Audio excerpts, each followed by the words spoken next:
say. Just a few other questions, to round off this conversation. How important is privacy of the patient in the entire tele-ICU care space as well? And how do you view privacy as part of your overall operating process and protocols? Yeah, I think again to go back to what Dilip had mentioned earlier, the entire construct of patient centricity, privacy is integral to that, right? So absolutely, I think privacy is integral to this just generally healthcare delivery, but also it applies to healthcare delivery remotely via telemedicine.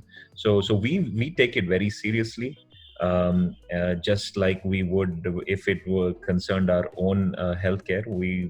Healthcare is a private matter, and it lies within the domain of the person, whether who they want seeing them, who they want taking care of them, who they want seeing their data. So all of that is sort of integral to what we do. And again, using technology, I think helps us build a more robust framework to actually ensure privacy, to actually ensure consent. These are things that unfortunately, again, are not things that are paid a lot of attention to on the ground. And I think when we're sort of talking about transforming or reconstructing or changing the delivery of medicine, of healthcare, I think we should put these things front and center of that transformation. So I think telemedicine, however it is delivered and however it is practiced, should privacy and patient consent should form a foundation for it.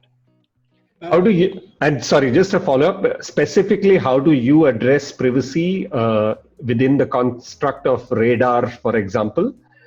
So what kind of technology platform is it? How do you actually assure patients of their privacy? So we actually have all the patient data that's stored on a secure system. We have the traditional accepted security frameworks that are needed in an online system that would safeguard all the patient data in accordance with the currently existing laws in India, and in many cases exceeding them. As you know, the legal framework for storing patient data is still something in process, and we hope to see more guidance on that. But we are fairly confident that we are already in compliance with whatever is going to come in the next year or two. So all our users, for example, are authenticated. All the traditional password-based protections that you need to have from a user perspective exist. So all that framework currently exists on Radar. The point that I was actually trying to make was very similar to what Dhruv was talking about, but link it to what we had previously in the conversation. We talked about quackery. We talked about how prescriptions, even in the pharmacies, are not exactly sacrosanct right now. See, what telemedicine and telemedicine laws will do is will cast a light. It's a powerful light at these problems that already exist on the ground. So patient privacy is already taking a backseat. For a long time, patient records are shared, in social media and various platforms when they really shouldn't be, even before the telemedicine question came. So what telemedicine is going to do, and the laws are going to do, is it's going to cast a sharper focus on these things that are already at fault. And the hope is that it is going to be a tool to leverage and strengthen an already weakened system, and make sure that the framework is even tighter to make sure that patient privacy, safety, and quality and outcomes are front and center, which is how it should be. Okay. Moving into the last part of our conversation, with the existence of a hazy legal system currently, do you worry about legal liability falling on you despite you complying with all regulations? And if so, how do you factor such risk in your relationships with various stakeholders, whether it's patients, whether it's hospitals with whom you contract as well? So just a few thoughts on that. Yeah, we have made every effort and gone far beyond very often in trying to ensure that we follow the letter of the law. And towards that, even in the relationships that we have with our clients, which are hospitals, we ensure that they are taking the appropriate consent from their patients. They're letting them know that that they inform their patients as to that they're going to be in an ICU that's monitored.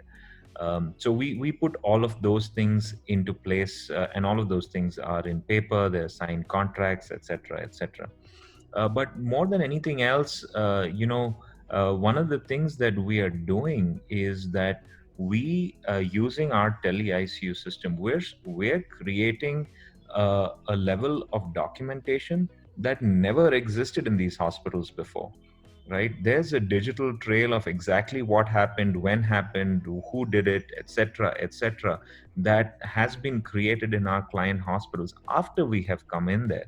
And that really goes a long way to helping us, if we were ever to find ourselves in a situation where we are being scrutinized from a legal standpoint, or our clients are being scrutinized from a legal standpoint. We ensure a level of documentation that never existed previously.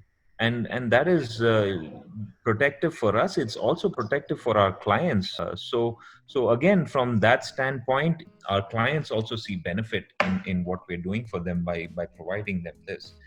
They didn't have this type of digital records. They didn't have this extensive documentation on what was the diagnosis of the patient, what was done at what time. Unfortunately, that level of documentation simply does not exist in a majority of healthcare institutions right now. So those are the sort of added benefits, I would say, apart from the letter of the law and what the contract states, that we are able to bring to the table. Fantastic. I think this has been it's been an eye opener of a conversation. It's opened our eyes and minds up to the number of practical issues that medical practitioners across the world, and both of you come with global experience, so you're sharing experiences which are possibly applicable all over the world as well, not just India or in the US as well. So this has been very, very rich conversation. Just to conclude, any concluding thoughts from both of you in terms of what shape you would like to see the regulations take over the next few salient features of what would you like to see in the telemedicine practice regulations to enable telemedicine as an industry to flourish in the next decade? Yeah, I think expanding the ability of doctors to prescribe drugs would certainly go a long way in helping propagate telemedicine. Of course, putting in place the right checks and balances, no doubt about that. Also, I think the telemedicine guidelines will sort of go, or laws would go hand in glove with the personal data protection bill as well. And we're very eagerly awaiting to see what comes of that, because that is going to determine a lot of things in terms of what we need to do with our business, and all healthcare, all health tech businesses will sort of take their cue from that. So there were a couple of things that were concerning in the earlier proposed the draft Disha Act, which, from what I understand, has been put on the back burner at this point in time. Yeah. Regarding commercialization of even anonymized data, and the ability of companies to do that. That I thought was not a good step, or probably a backward step, because it would simply hamper innovation. There's so much of innovation taking place right now in the healthcare technology space, and the government should really build a regulatory framework to encourage that innovation, to help us solve some of the problems that we have, and not really hamper it. So these are some of the things that we're hoping to see. Again, we'd like to see generally a personal data protection bill that protects patients, but at the same time encourages entrepreneurship and innovation in the healthcare technology space. Dilip? Yeah, just to add to that, what we are all going to look at is something that some and others have called like a healthcare singularity. Um, that is where all these various components of how technology is getting into healthcare are finally going to merge into something that makes sure that the patient and that human being at the other end of this entire pipeline actually improves. So really, if that is the goal of regulation, then that regulation would be practical and would need support at scale. But we've seen multiple countries and multiple laws that have come into place that actually don't follow this principle. In the interest of patient care or patient centricity, they may actually be very short-sighted and take a position that actually harms patient in the long run.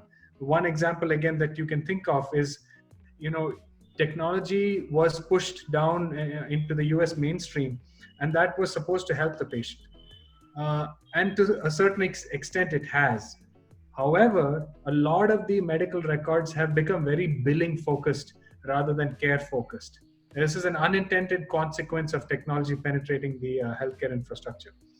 And in some ways, that was driven by legislation, laws, regulations. So these unintended consequences need to be minimized and trimmed as soon as possible, rather than allowed to sort of snowball into a problem that we have in the US technology, healthcare technology framework. So that cannot be undone, or it will take a lot of time and energy to undo. And it would be best if India does not take that path, because we would be staring at some serious problems if that were to happen. Fantastic. This has been a very, very enriching conversation, and I can't thank the two of you enough for taking time off your busy schedules to actually do this conversation with us. In many ways, it's actually reflective of the theme of this conversation, which is Game Changer Conversations. Thank you once again for your time and appreciate all the inputs that you've shared with us today. Thank you for having us.